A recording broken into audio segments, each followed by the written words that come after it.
Baru saat itu pria menyadari bahwa mantan istrinya yang dulu, yang selalu diperlakukan dengan kasar, dan hanya menjual sayur di pasar, ternyata wanita itu sebenarnya tak pernah merasa rendah, dan masuk dalam daftar Forbes sebagai putri rahasia keluarga kaya.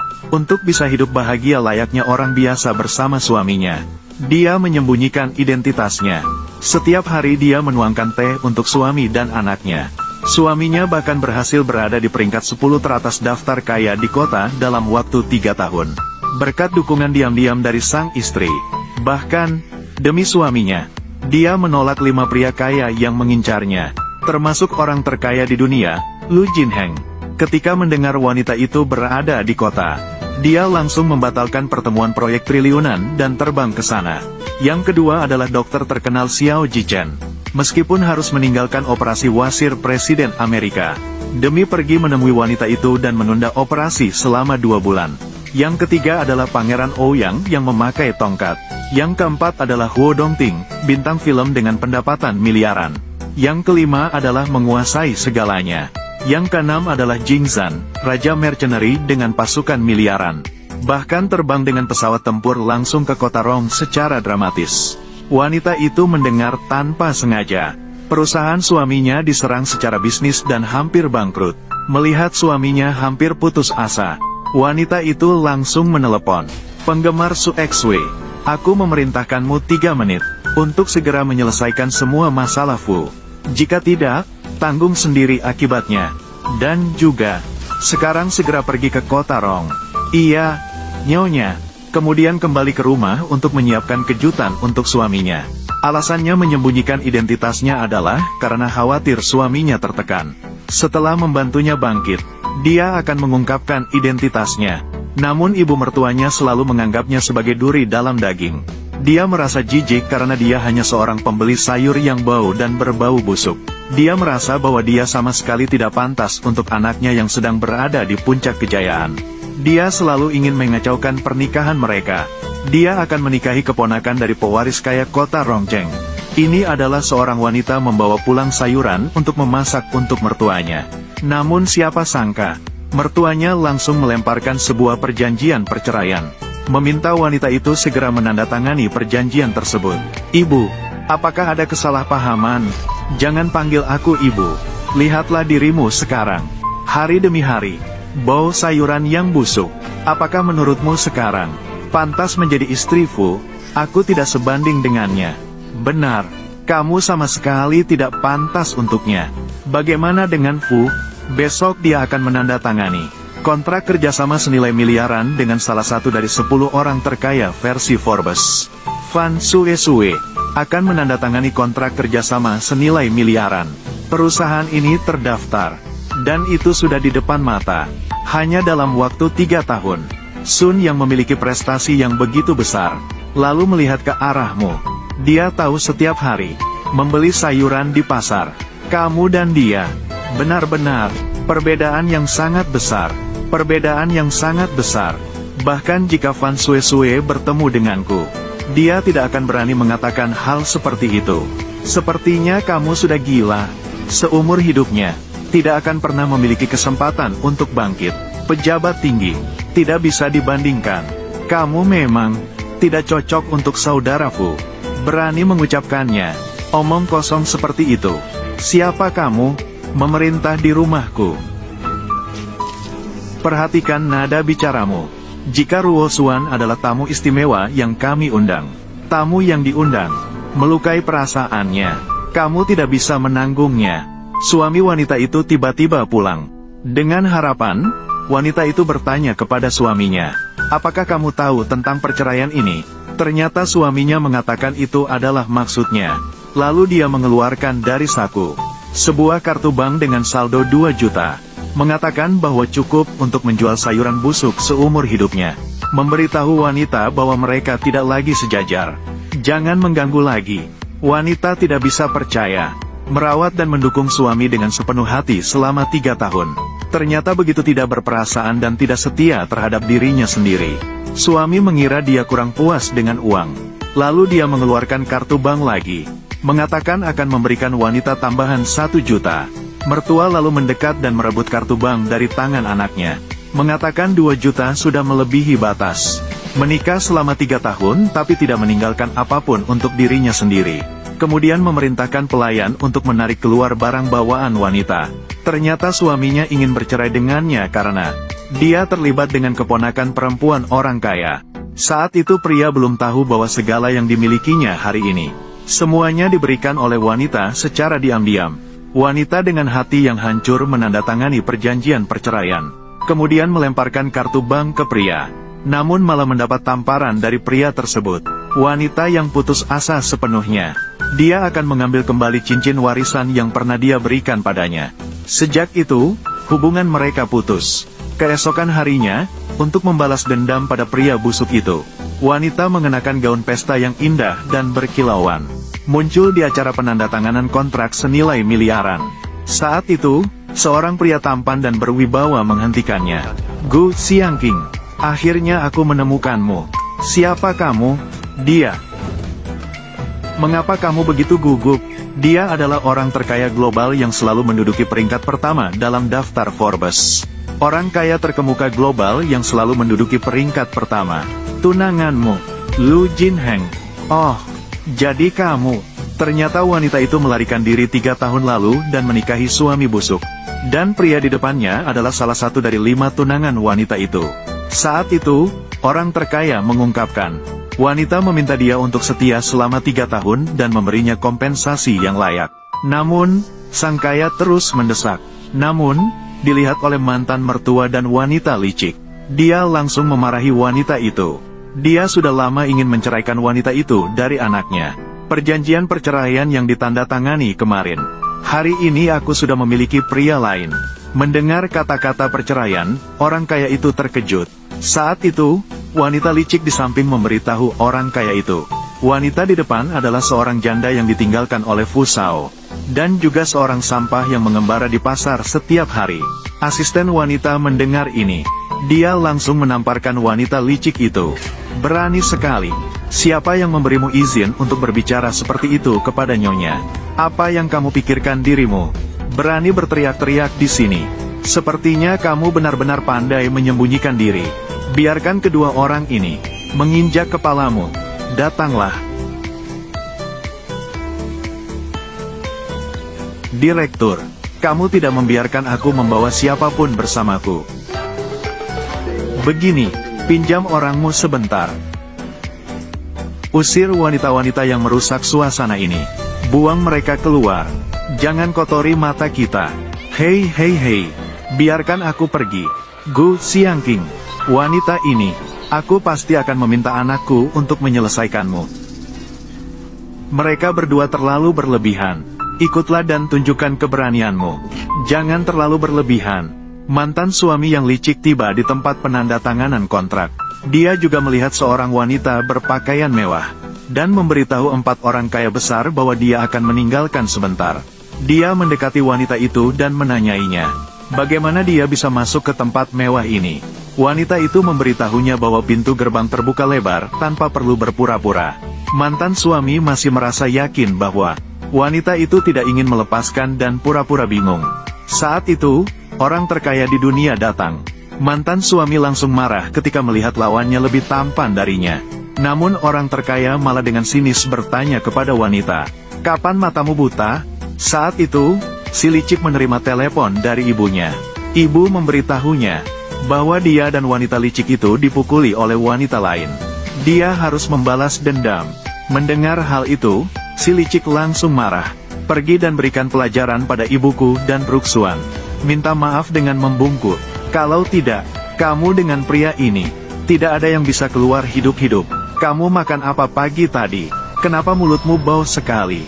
Kamu, Suyang, ada apa? Tidak apa-apa. Mereka menyuruh orang untuk menyerang Ruxuan. Dan dia menghina aku secara lisan. Oh, hari ini adalah hari yang baik. Kamu untuk sementara. Jangan pedulikan mereka. Baiklah, kalian berdua. Sekarang berlututlah dan minta maaf padaku. Kemudian pergi. Kamu tidak pantas. Pria sampah bahkan tidak bisa membayangkan.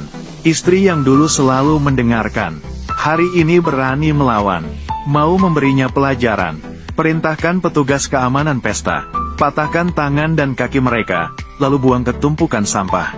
Ratusan petugas keamanan dengan penuh semangat datang mendekat. Ternyata petugas keamanan ini tidak sebanding dengan pengawal. Benar-benar tidak sebanding. Dalam sekejap, semuanya terkapar di tanah. Dan pemandangan ini membuat terkejut sang miliarder terkaya di Rongcheng yang cukup berpengalaman.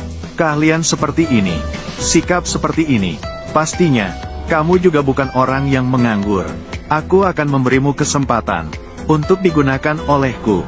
Peristiwa hari ini, aku telah menahan untuk kalian. Oh, Wen, kemurahan hati yang apa? Dia hanyalah seorang penjual sayur. Penjual sayur, dilihat oleh orang terkaya, langsung naik ke langit. Seseorang tertarik padamu. Itu benar-benar malang bagiku. Kalian berdua tidak menghargai diri sendiri seperti itu. Baiklah, bermain game ini tidak ada artinya. Sekarang giliran aku bicara. Berapa kamu? Sekarang segera usir Fu Suyang. Usir dia, kemudian minta maaf dengan tulus kepadaku. Tapi tidak perlu berlutut. Aku tidak terlalu suka perilaku seperti itu. Perilaku feodal. Kalau tidak, orang terkaya di Rongcheng, Beicheng, Haicheng, dan Guangcheng, semua harus diganti. Hei, Fan, ini tidak baik. Sebuah kelompok orang yang terlibat dengan Fu Suyang. Sepertinya mereka membuat kesulitan untuk Gu. Apa? Kelompok orang ini tidak ingin hidup. Cepat. Ada apa? Maaf Fan. Sepertinya ban mobil bocor. Wen, apakah kau tidak melihat Wen sedang sibuk? Telepon ditutup. Xiao Yangfen. Xiao Mei bisa mengenal. Xiao Mei berkata, baiklah, kamu berani menutup teleponku. Xiao Mei bisa berbicara. Hahaha, sombong, bicara kasar. Mereka juga menertawakanmu. Orangnya belum datang. Direktur, ketua dari 72 cabang di kota Rong. Semua sedang dalam perjalanan menuju sini. Wen, jangan berdebat dengan mereka. Cepat usir mereka. Kalau tidak, nanti menyinggung orang yang dirumorkan Tuan Fan.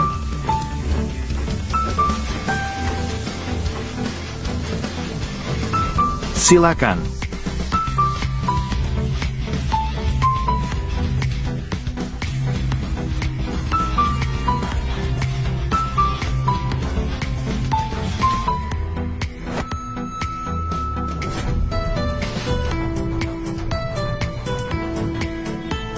Hari ini aku dan Nyonya Gu duduk di sini saja. Aku ingin melihat siapa yang berani mengganggu kita. Kamu berani? Itu Tuan Fan. Dan posisi makhluk misterius itu. Kalian berani duduk di sana. Fan Sue-Sue yang kamu sebutkan. Meskipun dia datang, dia tidak akan berani duduk sejajar dengan aku. Kau ini, penyusunan yang buruk. Kau bicara omong kosong. Ingin gila. Kamu pergi dan keluar. Jangan sampai membuat marah orang penting. Jangan sampai melibatkan kita semua. Ya, benar. Baiklah. Biarkan mereka duduk di atas. Bos Fan seharusnya segera tiba. Tak peduli siapa mereka. Menyinggung Tuan Fan dan yang itu. Yang menunggu mereka. Hanya ada satu jalan. Itu adalah jalan menuju kematian. Orang besar yang dia sebutkan adalah kamu. Sepertinya begitu. Gu Xiangqing. Apakah kau pikir aku tidak tahu rahasiamu? Aku sangat penasaran. Kau tahu rahasiaku? Kau adalah yatim piatu. Menghidupi diri dengan menjual sayur. Hari ini untuk merusak reputasiku. Sangat berani. Mengundang begitu banyak aktor. Lalu bagaimana denganmu? Haruskah aku memberitahu semua orang tentang rahasiamu? Sebelum mengenal aku, kau tidak memiliki apa-apa. Tutup mulutmu. Oh, bagaimana ini? Kau takut, maka aku akan lebih berbicara. Aku akan memberimu uang untuk memulai usahamu. Berapa malam? Aku akan membantumu menyempurnakan rencana.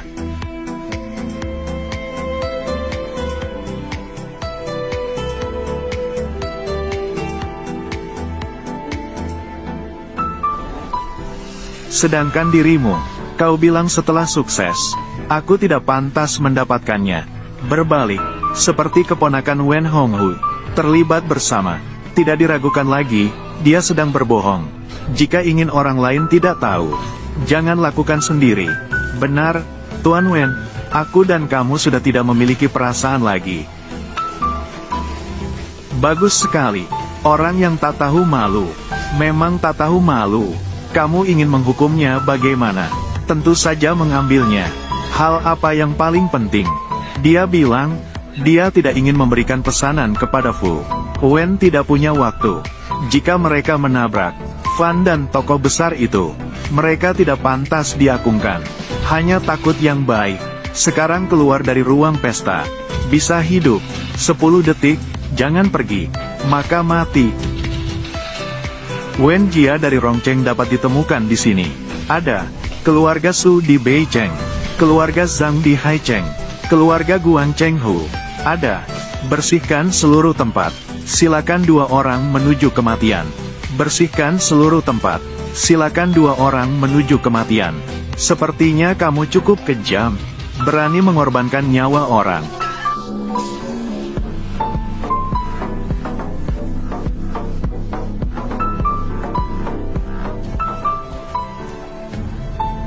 Selamat datang, Fan. Sepertinya tidak memberi aku kesempatan untuk menunjukkan. Gu Xiangqing, kali ini kalian tidak punya jalan kembali. Nah, aku tunggu dan lihat. Kamu benar-benar tidak tahu takut. Wah, tidak bisa duduk diam. Aku berkata padamu, hari ini kamu dan pria ini pasti mati. Fu Suyang, aku sebenarnya ingin kamu melihat apa itu kekuasaan. Tapi sekarang, aku melihatmu menjadi sombong. Aku merasa bosan. Kamu sama sekali tidak pantas. Aku akan melakukan apapun untukmu. Penggemar Su Xwei. Kamu hanya, apa yang telah kamu lakukan? Tuan Fan, mohon maafkan aku. Tadi ada beberapa nyamuk mengganggu. Agungnya terbang masuk. Nyamuk, orang yang berlagak. Bersihkan saja. Ya, kami akan segera menanganinya. Ya, jangan khawatir Bos Fan. Sebelum kehadiran orang itu, kami pasti bisa menanganinya dengan baik. Nyamuk di mulut Anda, itu yang duduk di atas panggung. Penggemar Su Xwei.